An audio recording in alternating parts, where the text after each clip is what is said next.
Државната изборна комисија вчера ги отфрли сите 2141 приговор поднесени од партиите во врска со предвремените парламентарни избори кои се одржаа на 15 јули.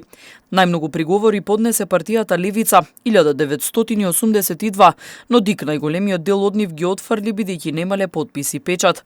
Лидерот на партијата Димитар Апасиев на неговиот Facebook профил најави поднесување тужби пред управниот суд по одбиените приговори од ДИК. Кривична пријава пак за ДИК најавија од коалицијата Никогаш Северна само Македонија за повреда на член 178 од изборниот законник.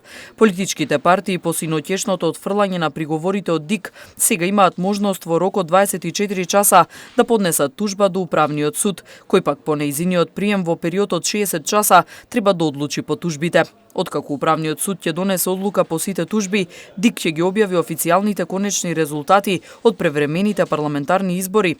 Председателот на ДИК Оливер Дерковски тврди дека институцијата ја завршила својата работа на законски начин.